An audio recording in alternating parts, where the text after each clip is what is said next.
అమ్మకు జేజే నన్నకు జేజే చదువులు చెప్పే గురువుకి జేజే అమ్మకు జేజే నన్నకు జేజే చదువులు చెప్పే గురువుకి జేజే.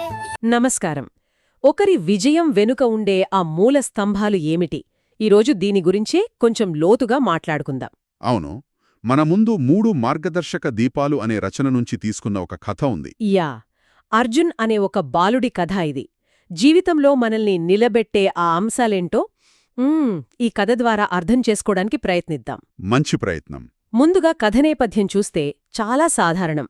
ఒక చిన్న పల్లెటూరు, ఒక పేద కుటుంబం, అందులో అర్జున్ అనే అబ్బాయి. తెలివైనవాడే అంటారు కదా. అవును, తెలివైనవాడు, కలలు కూడా ఉన్నాయి. కాని పాపం గణితం పరీక్షలో ఫెయిల్ అయ్యాడు. ఆహా, ఇది చాలామంది జీవితాల్లో చూసేదే వైఫల్యం. నిజమే. ఇక్కడే అసలు కథ మొదలవుతుందంటారు. ఖచ్చితంగా. ఎందుకంటే ఆ వైఫల్యం తర్వాత మనకు దొరికే సపోర్టు చాలా ముఖ్యం. కరెక్ట్. కథలో చూడండి, మొదట తల్లి వస్తుంది. అర్జున్ ఏడుస్తుంటే చూసి దగ్గరకు తీసుకుంటుంది. కన్నీళ్లు తుడుస్తుంది. ప్రతి ఓటమి గెలుపుకు మొదటి మెట్టురా అని అలా ధైర్యం చెబుతుంది. ఆ ప్రేమ, ఆ ఓదార్పు. అవును. ఇక్కడ మనం ఒకటి గమనించాలి. ఆ తల్లి ఇచ్చింది అది కేవలం మాటలతో చెప్పే ఓదార్పు కాదు. కాదా మరి? అదొక రకమైన భావోద్వేగ భద్రత, అంటే ఎమోషనల్ సెక్యూరిటీ అన్నమాట. ఓ, అంటే నేను పడిపోయినా పర్లేదు, నన్ను పట్టుకునేవాళ్లు ఉన్నారు అన్న నమ్మకమా? యా, సరిగ్గా అదే. మళ్లీ ప్రయత్నించడానికి కావలసిన మానసిక స్థైర్యం అది. ఇది విజయానికి మొదటి, బహుశా అతి ముఖ్యమైన పునాది అని కూడా చెప్పొచ్చు. నిజమే. ఆ ధైర్యం లేకపోతే రెండోసారి ప్రయత్నించడానికే భయపడతాం. అవును. సైకాలజీలో దీన్నే సెక్యూర్ బేస్ అంటారు. అంటే వెనక్కి తిరిగి రావటానికి ఒక సురక్షితమైన చోటు. బావుంది. సరే, ఇక రెండో పాత్ర తండ్రి. తండ్రి వ్యవసాయం చేసే కష్టజీవి. ఆయన కొడుకు దగ్గరకొచ్చి మెత్తగా కాకుండా కొంచెం గట్టిగానే చెప్తారు. అంటే కష్టపడందే ఏదీ రాదు నాయనా, ప్రయత్నం చెయ్యాలి అని. ఆహా, అంటే కృషి విలువ గురించి. అవును. తాను చదువుకోలేకపోయాలనే బాధ ఆయనలో ఉంటుంది. అందుకే కొడుకు బాగా చదవాలని. అక్కడ తండ్రి పాత్ర మనకి క్రమశిక్షణ, పట్టుదల, వీటి విలువను చూపిస్తుంది. ప్రేరణ కూడానా? ఖచ్చితంగా. లక్ష్యం వైపు నడిపించే శక్తి అది. అంటే ఊరికే కలలు కంటే సరిపోదు, పని చెయ్యాలి అనే వాస్తవాన్ని గుర్తుచేస్తుంది. ఇది రెండో మూల స్తంభం, ఆ సంకల్ప బలం, గ్రిట్ అంటామే. అంటే ప్రేమ ఎంత అవసరమో ఆ బలం, ఆ క్రమశిక్షణ కూడా అంతే అవసరం అంటారు.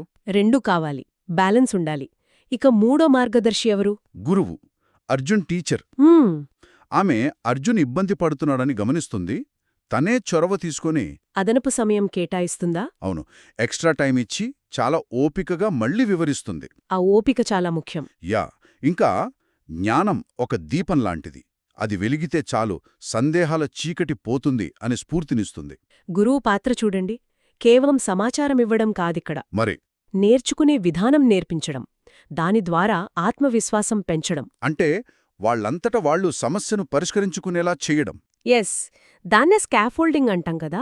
అవసరమైనంతవరకే సాయం అందించి మెల్లగా వాళ్ళని స్వతంత్రంగా ఎదిగేలా చూడ్డం. ఇది మేధోపరమైన ఎదుగుదలకు మూలం. సో ఈ ముగ్గురు, తల్లి ప్రేమ, తండ్రి బలం, గురువు జ్ఞానం, ఈ మూడూ కలిశాయి. అవును. అర్జున్కి కొత్త కాన్ఫిడెన్స్ వచ్చింది. పరీక్ష పాసవడమే కాదు, క్లాస్లో బాగా చదివే స్టూడెంట్ అయ్యాడు. చివరికి విజయవంతమైన ఇంజనీర్ కూడా అయ్యాడు. కథ సుఖాంతమైంది.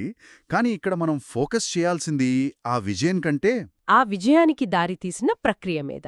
అవును, ఆ ప్రయాణం. అర్జున్ స్వయంగా చెప్పినట్లు ఈ మూడు అతని జీవితానికి ఆ పునాది రాళ్లయ్యాయి. నిజమే.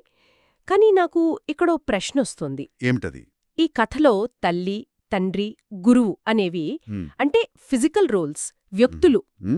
మరి ఇప్పుడు ఫాస్ట్ ప్రపంచంలో ఈ 3 రకాల సపోర్ట్ అంటే ప్రేమ, బలం, జ్ఞానం ఎక్కడ్నుంచి వస్తున్నాయి?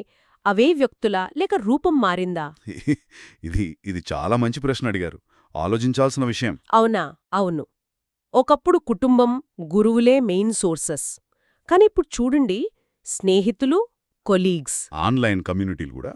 యా, ఆన్లైన్ కమ్యూనిటీలు, మెంటర్స్, పుస్తకాలు.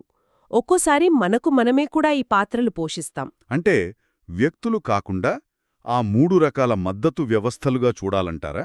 బహుశా అదే కరెక్టేమో. భావోద్వేగ సపోర్ట్, ప్రేరణిచ్చే సపోర్ట్, జ్ఞానాన్నిచ్చే సపోర్ట్. ఈ 3 దీపాలు వ్యక్తులు కాకపోవచ్చు, కానీ ఆ 3 రకాల తోడ్పాటు మనకు అందుతుందా లేదా అనేది ముఖ్యం. అవును. ఈ వ్యవస్థలు ఇప్పుడు ఎలా మారుతున్నాయి? మన జీవితాల్లో వీటిని ఎలా గుర్తించాలి, ఎలా పెంపొందించుకోవాలి? దీని గురించి మన శ్రోతలు కూడా ఆలోచించవచ్చు. వారి జీవితాల్లో ఈ 3 దీపాలు ఏ రూపంలో వెలుగుతున్నాయి, ఎవరు ఆ పాత్ర పోషిస్తున్నారు, లేదా ఏ వ్యవస్థ ఆ పాత్ర పోషిస్తోంది? నిజమే, ఆలోచించాల్సిన అంశం.